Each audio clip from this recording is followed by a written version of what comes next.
오늘은 4장 말씀을 같이 나누도록 하겠습니다. 지금 우리가 로마서를 계속 차근차근 살펴보고 있는데 로마서는 크게 두 부분으로 나눠집니다. 한 번 더 전체 숲을 보면요. 1장부터 11장까지 그리고 12장부터 16장까지 나눠집니다. 1장부터 11장은 복음에 대한 교리적인 설명이 담겨 있고요. 그리고 12장부터 16장까지는 복음의 삶, 실천의 문제를 다루고 있습니다. 그래서 사도 바울은 로마서를 쓰면서 복음에 대한 핵심과 중심에 대한 그 문제를 다루고 그리고 복음에 합당한 삶이 무엇인지에 대해서 설명해 주고 있어요. 이제 후반부는 아직 우리가 시작을 못했죠. 이제 전반부터 우리가 나가고 있습니다. 근데 이 1장부터 11장까지도 그렇게 어렵게 구조가 되어 있지 않습니다. 1장에서는 인사를 합니다. 인사하면서 내가 복음을 왜 전해야 되는지 그리고 왜 로마에 가야 하는지 방문 계획이나 이제 인사를 얘기해줘요. 근데 1장 전체를 인사로 끝내지 않고 1장 18절부터는 왜 복음이 필요한지에 대해서 하나님의 진노의 대상자인 인류에 대해서 말해줍니다. 1장 18절부터 3장 20절까지.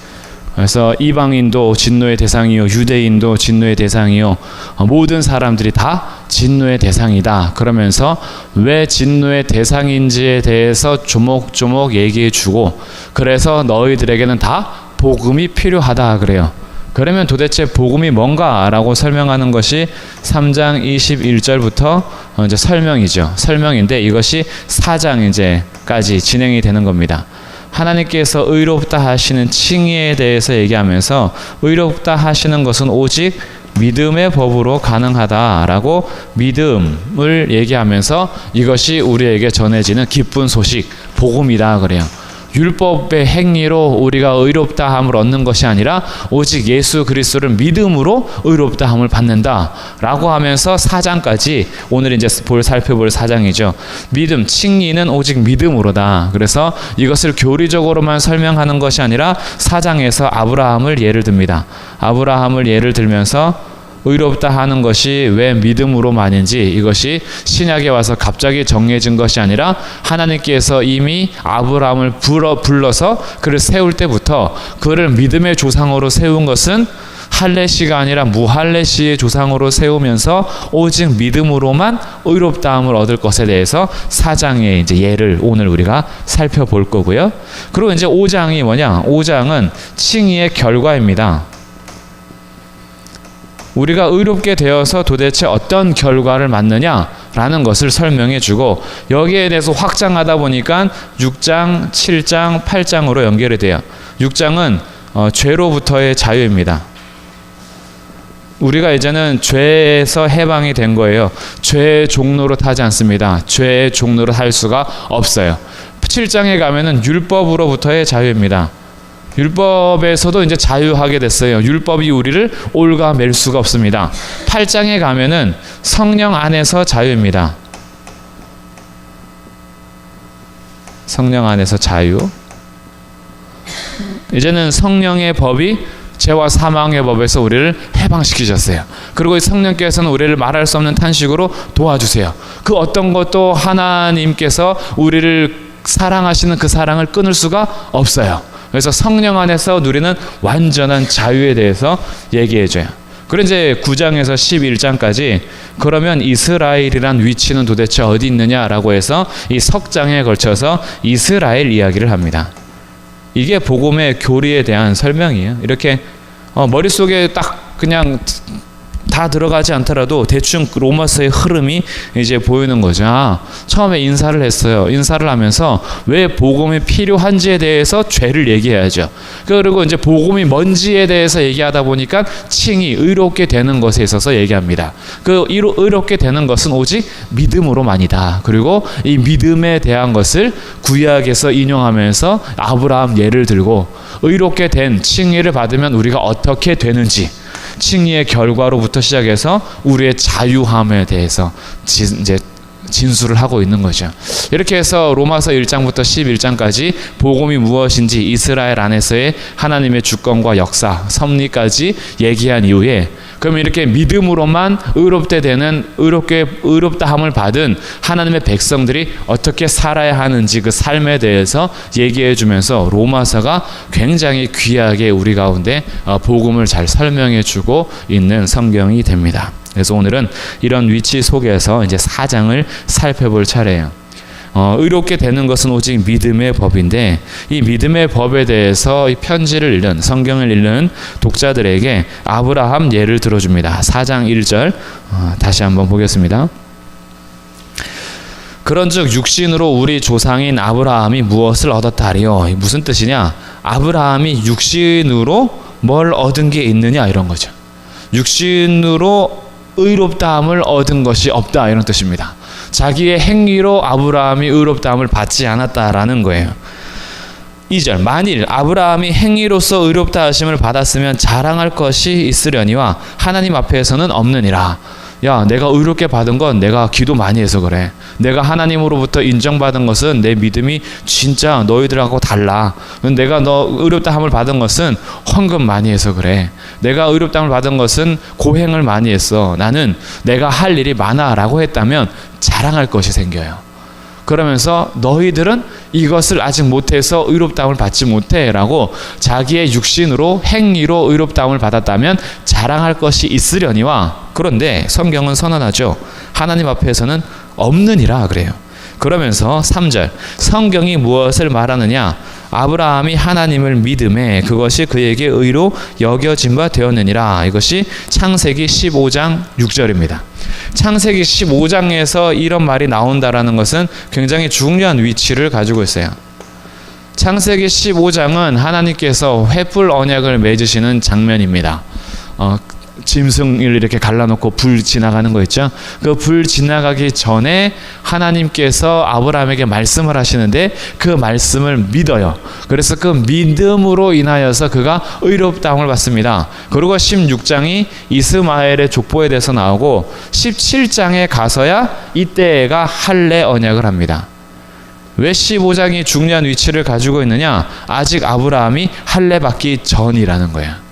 할례 받은 이후에 의롭다함을 받은 것이 아니라 할례 받기 전에 하나님께서 믿음으로 의롭다 여김을 받았다는 것. 이것이 3절에서 인용하는 창세기 15장 6절입니다. 그래서 이렇게 다시 보죠. 성경이 무엇을 말하느냐? 창세기 15장 6절에 보니까 아브라함이 하나님을 믿음에 그것이 그에게 의로 여겨진 바 되었느니라 하면서 여겨진 바 있죠. 여겨졌다라는 단어가 계속 나옵니다. 이제 보세요. 4절 이라는 자에게는 그 삭시 은혜로 여겨지지 아니하고 보수로 여겨지거니와 5절 끝에 그의 믿음을 의로 여기시나니 6절 이란 것이 없이 하나님께 의로 여기심을 받는 사람 9절 끝에 보니까 아브라함에게는 그 믿음이 의로 여겨졌다 10절 그런즉 그것이 어떻게 여겨졌느냐 11절 끝에 그들도 의로 여기심을 얻게 되었다. 그리고 이제 끝까지 이런 여기심을 지배합니다. 22절 그러므로 그것이 그에게 의로 여겨졌느니라 23절 그에게 의로 여겨졌다 24절 의로 여기심은 똑같은 말 계속 반복되죠. 이게 중요한 단어이기 때문에 계속 반복이 되는 겁니다. 우리는 지금 이제 지난주 그리고 지지난주에 거쳐서 한 단어를 이제 계속 보고 있었어요. 첫 번째 본 단어는 속량이라는 단어였습니다. 이 속량이라는 단어는 시장 용어예요. 값을 지불하여 사는 거죠. 그 다음에 지난주에 살펴본 단어는 칭의라는 단어입니다. 칭의는 법률 용어입니다. 하나님께서 재판 과정에서 땅땅땅 의롭다고 선언해 버리신 거예요. 법률 용어예요. 그럼 이제 오늘 봐야 되는 거 여기심. 여기심이라는 용어는 회계 용어입니다. 하나님께서 여기셨다라는 것은 통장에 돈을 집어넣으셨다 이런 뜻이에요. 통장에 집어넣은 회계 용어예요. 그러니 너를 이렇게 여기셨다라는 것은 우리 통장에다가 의를 예금해 버린 거예요. 의를 집어넣으신 거예요. 이게 여기셨다라는 용어입니다. 지금 이 한 단어 한 단어가 얼마나 중요한지 몰라요. 믿음을 표현할 때 그냥 된 게 아니에요. 예수님께서 값을 지불함으로 우리를 사셨어요. 속량하셨죠. 하나님께서는 재판장인데 땅 의롭다 칭하 여겨버리셨어요. 의롭다고 그냥 법적으로 선언해 버리셨어요.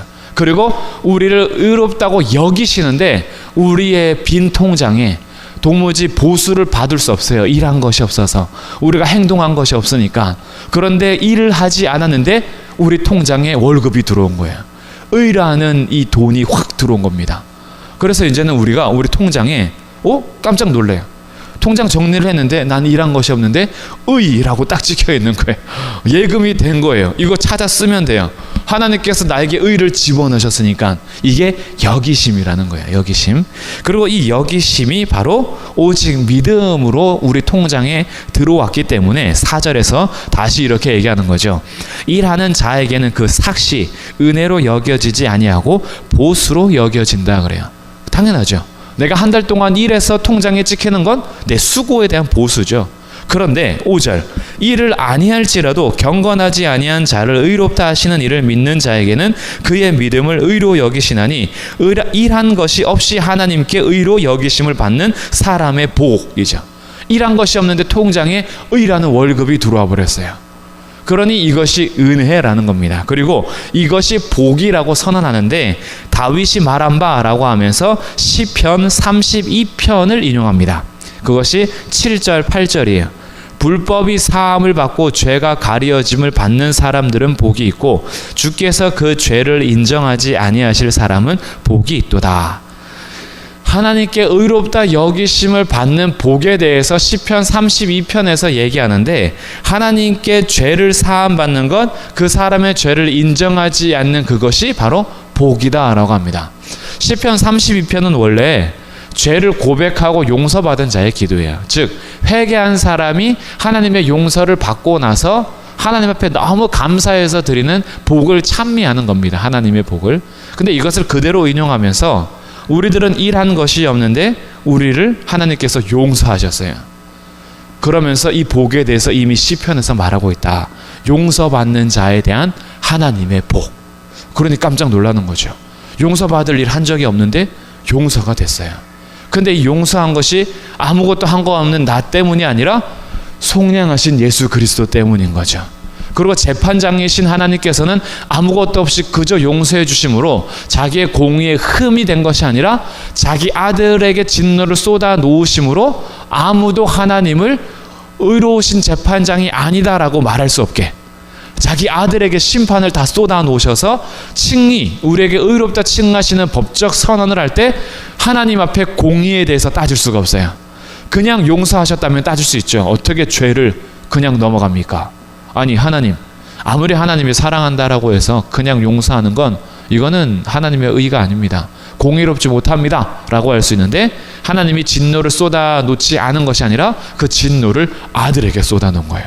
그러니 여기에 대해서 할 말이 없죠. 그러니 하나님도 의로우시고 예수를 믿는 자들도 의롭다함을 받는. 그래서 우리들은 이제 구원을 받는 데 있어서는 아무것도 한 것 없이 의로 여기심을 받은 거예요. 우리 영적인 통장에는 의라는 것이 다 입금되어 있어요. 할렐루야. 이제 꺼내셔서 확인하셔도 돼요. 통장을 딱 꺼내서 의로움. 이걸 언제나 확인하세요. 매번 지치고 막 죄에 대해서 눌리고 내가 하나님의 자녀인가 약간 의심이 될 때 로마서 말씀 딱 펴놓고 통장 꺼내듯이 딱 꺼내서 의로 여기심. 그리고 딱 그렇지 이거 집어넣는 거야. 하나님께서 우리에게 일한 것이 없이 주신 거예요. 그것이 복이다라는 거죠. 그래서 이 복에 대해서 시편 32편에 대해서 인용한 다음에 그러면서 이제 연결되는 부분이 과연 우리의 행위가 얼마나 소용이 없는지에 대해서 할례를 대표해서 설명해 가는 겁니다. 9절 말씀. 그런즉 이 복이 용서받는 복이죠. 하나님께서 용서하신 이 복이 할례자에게냐 혹은 무할례자에게 도냐. 왜냐하면 유대인들의 입장에서는 이런 거죠. 하나님께서 예수님을 믿음으로 의롭다함을 받는 건 택한 백성 우리들에게만 그런 거다. 할례 받은 백성은 그래도 용서해 주실 수 있지만 이방인들에게도 그냥 공짜로 의롭다 통장 집어넣는 건 좀 아니지 않냐. 유대인들에게 통장에 집어넣어주는 건 좀 이해가 되는데 이방인들에게도 똑같이 의로움을 집어넣어주는 것을 받아들일 수 없어요. 할례자에게만 하나님께서 주시는 것 아니냐라는 물음에 그러면 과연 이 의로우심이 할례자에게만이냐 아니면 무할례자에게도냐라고 하면서 9절 하반절에 무릇 우리가 말하기를 아브라함에게는 그 믿음이 의로 여겨졌다. 아브라함을 이제 데려오죠. 왜냐하면 우리 믿음의 조상이 아브라함이니까. 아브라함이 믿음으로 의롭다함을 받았는데 그러면 10절 그것이 어떻게 여겨졌느냐? 할례시냐 무할례시냐? 할례시가 아니요 무할례시다 그래요. 이 순서 15장에서예요. 우리 그러면 다시 볼까요? 창세기 15장으로 가보겠습니다.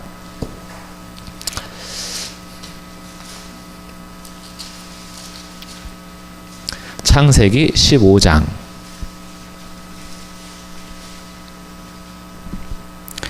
5절 6절 같이 한번 읽어볼게요. 창세기 15장 5절 6절 시작.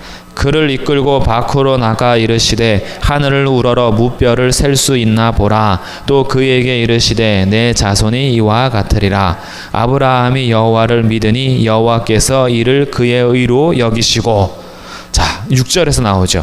여호와를 믿으니 이를 그의 의로 여기셨다 그래요. 그 믿음으로 인해서 의롭다함을 받습니다. 그러고 지금 이때는 아직 할례 받기 전이에요. 할례는 언제 받느냐? 한 장을 더 넘겨서 17장에서 하나님께서 이렇게 말씀하십니다.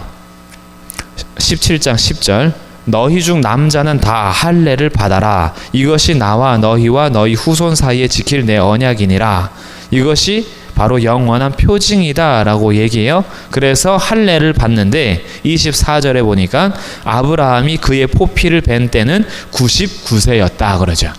그러니 아직 할례 받기 전에 이미 15장에서 의롭다함을 받았어요. 그러니 우리의 믿음의 조상이 할례 받고 나서 의롭다 여김을 받았냐 아니면 할례 받기 전에 의롭다 여김을 받았냐? 성경이 증언하잖아요.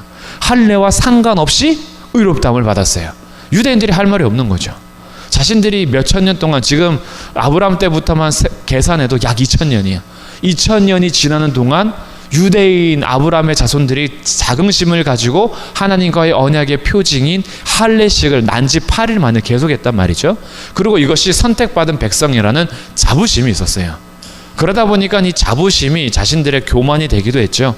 하나님의 은혜가 오히려 없이 자신들을 주장하게 됐습니다. 그러다가 복음에 들어와서 예수 복음을 증거하게 되는데 예수 복음이 전해지는 곳에서 사람들이 기분이 나쁜 거예요. 유대인들이. 할례인을 개같이 짐승보다 못하게 여겼는데 똑같이 예수님을 믿음으로 똑같이 하나님의 자녀가 된다 그러니까 2000년 동안 자기네가 지켜온 율법은 뭐며 2000년 동안 행해왔던 할례는 뭐냐? 이거 굉장히 받아들이기가 힘든 겁니다. 우리는 이방인이라서 안 힘들어요. 유대인들은 진짜 힘들었을 거예요. 2000년 동안 지켜왔던 전통이에요. 자신들이 정말 세대를 거쳐서 우리 집안이 뼈대 있는 집안으로 그렇게 지켜왔는 모든 삶이 있는데 그렇게 살아온 것과 상관없이 우리가 볼 때 개만도 못한 삶을 짐승처럼 살아온 그 집안이 똑같이 내려왔는데 둘 다 통장에 들어오는 값이 예수님을 믿는 믿음으로만 딱 들어오니까 2000년 동안 해온 우리들은 기분이 나쁘죠. 그래서 유대 교사들이 이렇게 전했습니다. 예수님을 믿는 믿음으로만은 안 된다. 최소한 할례를 받아라 그랬어요. 할례를 받는다라는 것은 곧 할례 받은 자로서 율법을 지켜라 이렇게 된 거죠. 너희가 믿음으로만 받는 건 이거 도저히 안 되는 거야. 그래서 믿음 플러스 할례, 율법 이렇게 간 거죠. 여기에 대해서 아주 바울이 분노하는 겁니다. 예수 그리스도에 대한 복음을 율법으로 또 가려버리는 것에 있어서 그러면서 오늘 선언하는 거예요. 도대체 아브라함이 의롭다 여김을 받은 것이 무할례 때냐 할례 때냐. 그리고 오늘 확인해 보니까 할례가 아니었을 때 무할례 때에 이미 믿음으로 의롭다함을 받은 거죠. 즉 로마서 4장에서 그것을 예를 들어서 설명하는 겁니다. 그럼 다시 로마서 4장에 와보면 이렇게 강조하는 거죠. 11절 4장 11절 그가 할례의 표를 받은 것은 무할례 시에 믿음으로 된 의를 인친 것이니 이는 무할례자로서 믿는 모든 자의 조상이 되어 그들도 의로 여기심을 얻게 하려 하심이라. 엄청난 선언을 합니다. 아브라함이 믿음의 조상이 된 것은 17장에서 할례 받은 이후가 아니야. 아브라함이 믿음의 조상이 된 것은 할례 받기 전에 믿음으로 의롭다함을 받음으로 믿음의 조상이 된 거야. 그래서 무할례 시의 믿음의 조상이 되므로 이제는 무할례와 상관없이 오직 믿음으로써 의롭다함을 받는 자의 본보기가 된 것이 바로 우리 믿음의 조상 아브라함이다. 그래서 12절 또한 할례자의 조상이 되었나니 그럼 할례와는 상관없느냐? 아니, 믿음의 조상이 된 이후에 할례를 받았어. 그래서 율법은 무시되는 게 아니에요. 복음 안에서 율법이 절대 무시되지 않습니다. 의롭다함을 받는 데 있어서는 율법이 상관이 없어요. 그런데 의롭다함을 받은 자에게 율법이 필요해요. 이게 나중에 이제 계속 선언이 되는 겁니다. 율법을 지키면요 확실히 하나님의 복을 받습니다. 하나님께서 율법을 지키는 자들, 순종하는 자들에게 약속한 복을 분명히 주세요. 그래서 믿음 이후에 우리가 말씀 앞에 얼마나 순종하냐에 따라서 그 사람의 믿음의 삶이 달라지는 거 확실합니다. 근데 지금 선언은 이거예요. 의롭게 되는 것에 있어서는 율법이 우리에게 도움을 주지 않아요. 오히려 죄를 깨닫게 됩니다.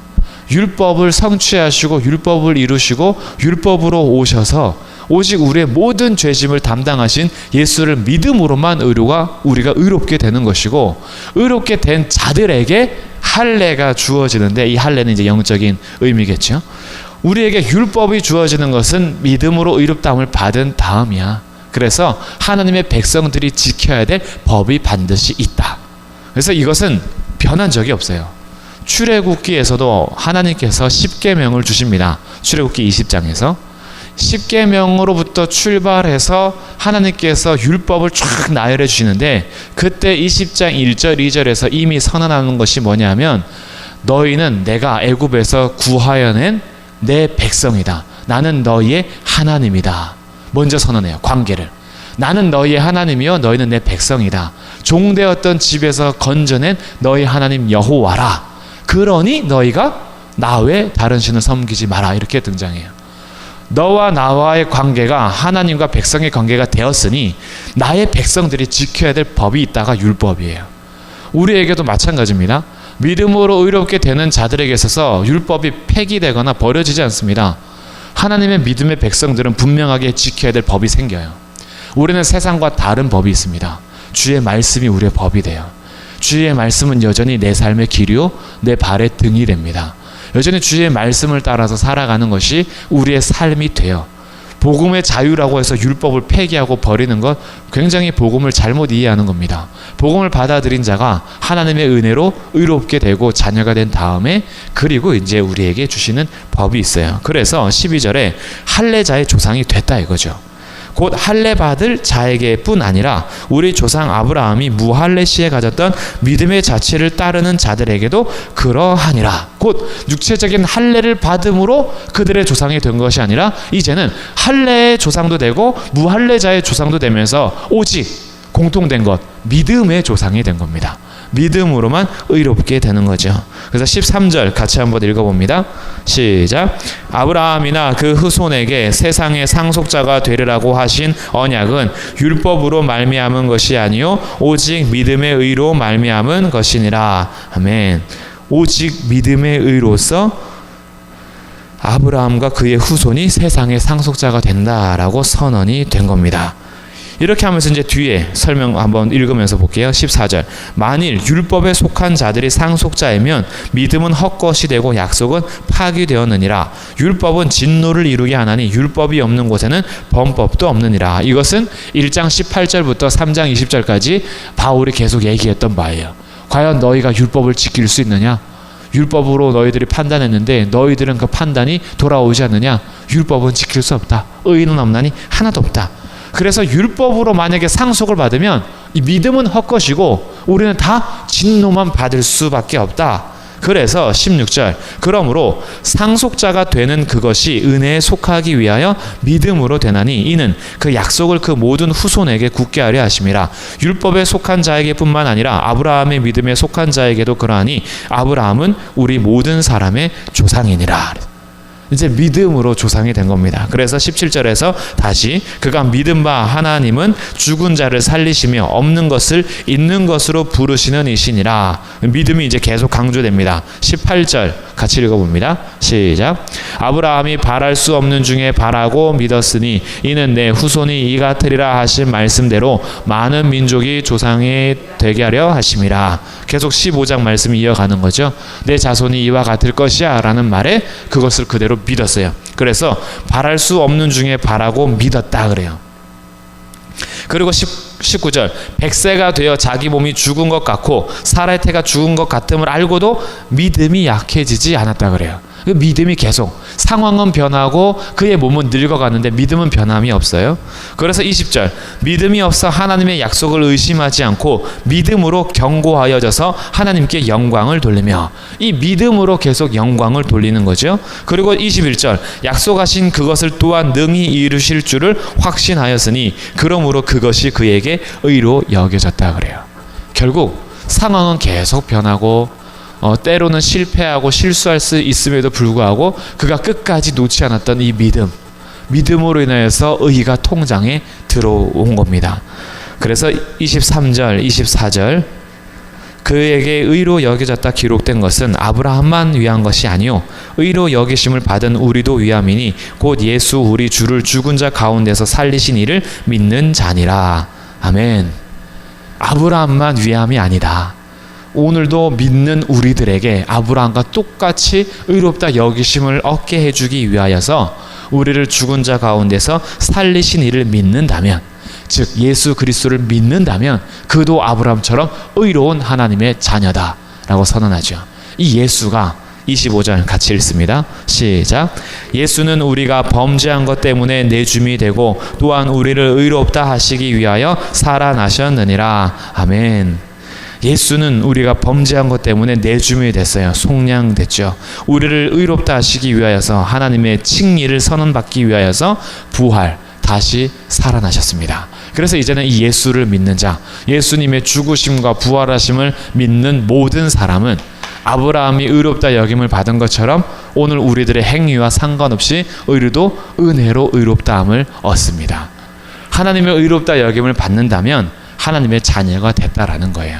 칭의라는 것은 결국 하나님의 자녀임을 얘기하는 겁니다. 이 칭의의 결과에 대해서는 이제 다음 주 5장부터 가겠죠.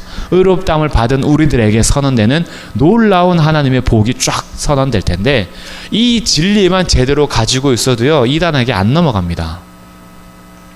이단들이 침투해서요 우리에게 이렇게 다가와요. 성경 잘 모르시죠? 이래요. 그러면서 우리가 정말 헷갈리는 거 가지고 질문합니다. 그리고 우리는 별로 잘 진짜 몰라요. 그러면서 성경 막 앞뒤 찾아가면서 자신들은 성경에 굉장히 박식한 것으로 얘기하죠. 그러면서 쫙 침투해 들어오는 거예요. 성경 알지 못하면 당신 지옥 갑니다 그래요. 그리고 우리 교회에서 가르치는 것을 배우지 않으면 지옥 갑니다 그래요. 우리에게 탁월한 구원받는 지식이 있는 거예요. 일반 교회에서는 구원받지 못합니다 이렇게 가요. 근데 성경 가지고 오면서 내가 진짜 모르거든요 성경을. 그리고 이들이 막 짚어내는데 역사적으로 얘기하고 성경적으로 얘기하는데 진짜 난 무식해서 모르겠어. 그러다 보니까 우리 교회에서는 이거 정말 안 가르쳐줬는데 이 사람들의 말이 맞다면 우리 교회에서 가르치는 것이 구원이 없을 수도 있겠네. 나 죽어서 지옥 가면 어떡하지? 그러면서 이제 그들의 말을 듣기 시작합니다. 그러면서 이 성경을 무슨 공부해서 지식을 얻음으로 인하여 구원이 깨달음으로 얻어지는 것처럼, 성경을 공부해서 깨닫는 그것이 꼭 구원인 것처럼 우리를 미혹하고 현혹합니다. 그런데 예수를 믿는 믿음으로만 의롭게 된다라는 이 단순한 진리 하나만 분명하게 붙잡고 있어도요 그 사람들의 말이 그래요. 저 무식해요. 정말 몰라요. 근데요 믿음으로 의롭게 되는 거 이건 알아요. 제가 의롭게 되는 건 제가 공부해서 깨달아서 되는 게 아니라 하나님께서 내게 믿음을 주셨어요. 저는 예수님을 믿습니다. 예수님의 죽으심과 다시 살아나심을 믿습니다. 내 죄 때문에 죽으신 것 제가 믿습니다. 그리고 예수님이 다시 살아나신 것을 믿어요. 내 성경 내가 다른 건 다 모르는데 로마서 보니까 내가 율법의 행위로 의롭게 되는 게 아니고 내가 공부 많이 해서 지식 얻어서 깨달음으로 율법 그 구원을 받는 게 아니라 이 예수님 믿으면 의롭게 되고 구원을 받는데요. 그리고 그냥 딱 정리할 수 있어요. 여기에 분명한 하나님의 선언을 정말 단순하게 받아들이십시오. 믿음 외에 플러스 되는 게 아니에요. 우리가 성경을 공부하고 성경에 대해서 더 깊이 배우고 이러는 것이 그래서 깨달아서 구원받기 위함이 아닙니다.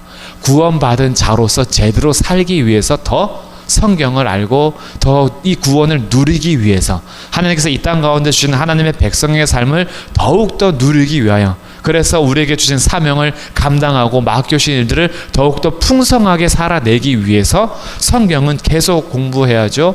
그러나 그것이 내가 공부하고 연구하고 깨달음을 얻어서 구원받는 것은 절대 아니에요.